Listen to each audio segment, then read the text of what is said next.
Hi friends, मुक्तल Joshi या व्हिडिओमध्ये आपण नागपूर जिल्हा न्यायालयामध्ये एक नवीन जाहिरात आलेली आहे आणि ही परमनंट भरती आहे. कॉन्ट्रॅक्ट भरती नाही हे लक्षात असू द्या. तर परमनंट भरतीची ही जाहिरात आहे. तर कोणतं पद आहे, एकूण किती जागा आहेत, अर्ज कधीपर्यंत करायचा आहे, पात्रता काय असणार आहे, ती सर्व माहिती आपण या एकाच व्हिडिओमध्ये पाहणार आहोत. व्हिडिओ शेवटपर्यंत पहा. या व्हिडिओला सर्वांनी लाईक करा, शेअर करा आणि विठ्ठल जोशी हे जे आपलं यूट्यूब चॅनल आहे ते सबस्क्राईब करा. जर तुम्हाला हायकोर्ट पिऊन टेस्ट सिरीज घ्यायची असेल तर प्ले स्टोअरवरून विठ्ठल जोशी ॲप डाउनलोड करा आणि हायकोर्ट पिऊन टेस्ट सिरीज विकत घ्या. तसंच न्यायालय भरतीचं ई-बुकसुद्धा उपलब्ध आहे. विठ्ठल जोशी ॲपमध्ये गेल्यानंतर सरळ सेवेचा जो टॅब आहे किंवा सरळ सेवेचं जे फोल्डर आहे ते ओपन करा. त्यामध्ये तुम्हाला हे दोन्ही कोर्स मिळून जातील. तर या ठिकाणी पाहता नियुक्त्या जिल्हा व सत्र न्यायालय नागपूर. जिल्हा व सत्र न्यायालय नागपूर यांच्या आस्थापनेवर खाली नमूद केलेल्या पदाकरिता उमेदवारांची निवड व प्रतिष्ठा यादी तयार करण्यासाठी जाहिरात प्रसिद्धीच्या दिनांकास पात्रताधारक करणाऱ्या उमेदवारांकडून ऑफलाईन अर्ज मागवण्यात येत आहेत. आता पहा इथं अर्ज कसे मागवलेले आहेत, तर ऑफलाईन अर्ज मागवलेले आहेत.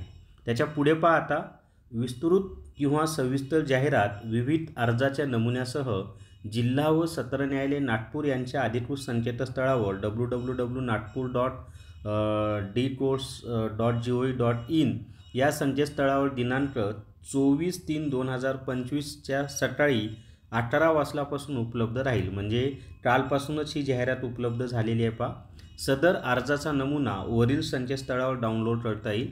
आता जो अर्ज आपल्याला द्यायचा आहे तो इथूनच डाउनलोड करायचा आहे. पहा आता इथे पहा सफाईदार पदाची ही जाहिरात आहे. एकूण रिक्त पदे 6 आहेत.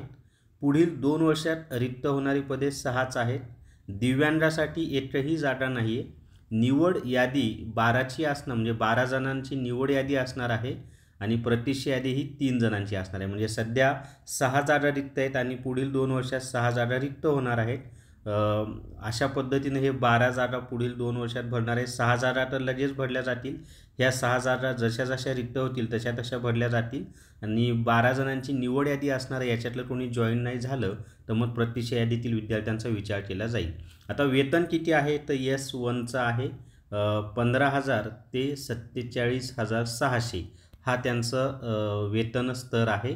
आता पुढे पहा निरोगी इच्छुक व पात्र उमेदवारांनी त्यांचे अर्ज जाहिरातीच्या खंड क मध्ये नमूद केलेल्या आवश्यक पोस्टर ऑर्डर किंवा डिमांड ड्राफ्ट इत्यादीसह परिशिष्ट अ मधील नमुन्यानुसार दिनांक 18/4/2025 रोजी सायंकाळी 6 वाजतापर्यंत किंवा त्याआधी पोहोचेल या बेताने खालील पत्त्यावर पाठवा. आता हे जे अर्ज पाठवायचे आहेत ना ते स्पीड पोस्टने पाठवायचे आहेत हे लक्षात असू द्या.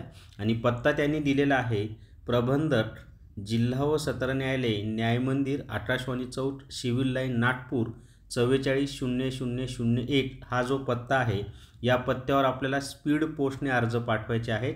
आणि अर्ज कधीपर्यंत पोहोचले पाहिजे तर 18 एप्रिल 2025 या तारखेपर्यंत सायंकाळी 6 वाजेपर्यंत अर्ज पोहोचले पाहिजे. आता त्याच्या खाली पहा काय दिलेलं आहे ते. आता याची पात्रता वगैरे आपण पाहूयात. तर पात्रता आहे पहा तो भारताचा नागरिक असावा. शैक्षणिक अर्हता आहे उमेदवार किमान 7वी इयत्ता उत्तीर्ण असावा. उमेदवाराची शरीरयष्टी सुदृढ असावी जेणेकरून त्या पदावरील कर्तव्ये तो पार पाडू शकेल.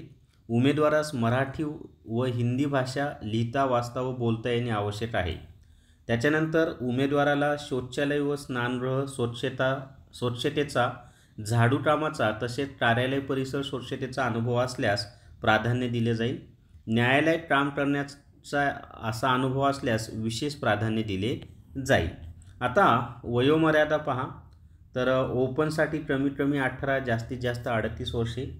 मागास वर्ग ज्याच्यामध्ये अनुसूचित जाती, जमाती, इतर मागास वर्ग, विशेष जाती, भज, विमाप्र इत्यादी यांच्यासाठी कमी 18 आणि जास्तीत जास्त 43.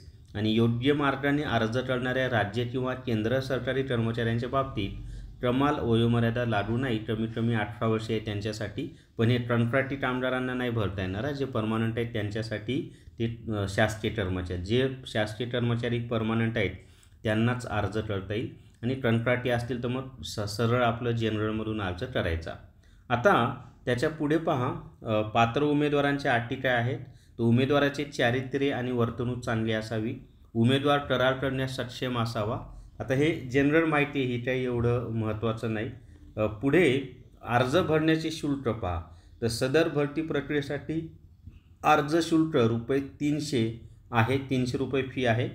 अर्ज शुल्क हे district and session court Nagpur यांच्या नावाने काढलेले ₹300 पोस्टर ऑर्डर किंवा डिमांड ड्राफ्ट स्वरूपात सादर करावे.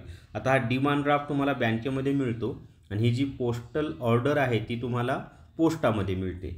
तिथं जाऊन त्यांना सांगायचं आणि हे दाखवायचं त्यांना. याचा स्क्रीनशॉट काढून घ्या वाटल्यास, हे दाखवायचं, ते तुम्हाला काढून देतील. त्याच्यानंतर निवड प्रक्रिया कशी असणार आहे. तर आलेल्या अर्जांची छाननी केल्यानंतर अल्पसूची म्हणजे शॉर्टलिस्टप्रमाणे उमेदवारांना खालील निवड प्रक्रियेत सामोरं जावं लागेल. पहिला आहे प्रात्यक्षिक परीक्षा, जी की 30 गुणांची असणार.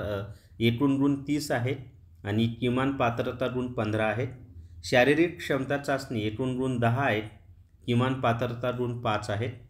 वैयक्तिक मुलाखत म्हणजे इंटरव्ह्यू एकूण गुण 10 आहेत आणि किमान पात्रता गुण 5 आहेत. आता याच्यामध्ये लक्षात ठेवा की प्रात्यक्षिक परीक्षेमध्ये तुम्हाला तिथं सगळं स्वच्छता वगैरे करावं लागते. 30 गुणांची प्रात्यक्षिक परीक्षा होणार आहे. नंतर शारीरिक क्षमता चाचणी 10 गुणांची होणार आहे. त्यानंतर इंटरव्ह्यू 10 गुणांचा होणार आहे. असं ही 50 गुणांचं तुमचं परीक्षा असणार आहे. पण याच्यामध्ये लेखी परीक्षा कुठेही नाही, हे लक्षात असू द्या.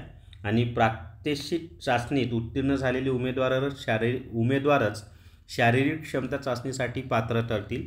शारीरिक क्षमता चाचणीत उत्तीर्ण झालेले उमेदवारच वैयक्तिक मुलाखतीसाठी पात्र ठरतील. अशा पद्धतीने त्यांनी ते दिलेलं आहे पहा. आणि इथं दिलं आहे उमेदवारांनी अर्जासोबत पोस्टर ऑर्डर किंवा डिमांड ड्राफ्ट वगळता कोणतेही कागदपत्रे जोडू नयेत. फक्त अर्ज जोडायचा आहे, बाकी काही करू नये. आणि जे उमेदवार वैयक्तिक मुलाखतीसाठी पात्र ठरतील त्यांनी वैयक्तिक मुलाखतीसाठी येताना खालील कागदपत्रांच्या म्हणजे जेव्हा इंटरव्ह्यू असेल त्याच वेळेला डॉक्युमेंट द्यायचे आहेत, त्याच्या आधी द्यायचे नाहीत. तर अशा पद्धतीने ही एक नवीन जाहिरात प्रसिद्ध झालेली आहे मित्रांनो. तुम्हाला सर्व काही माहिती मी व्यवस्थित दिलेली आहे. आणि या व्हिडिओला सर्वांनी लाईक करा, शेअर करा व विठ्ठल जोशी हे जे आपलं यूट्यूब चॅनल आहे ते सबस्क्राईब करा. धन्यवाद.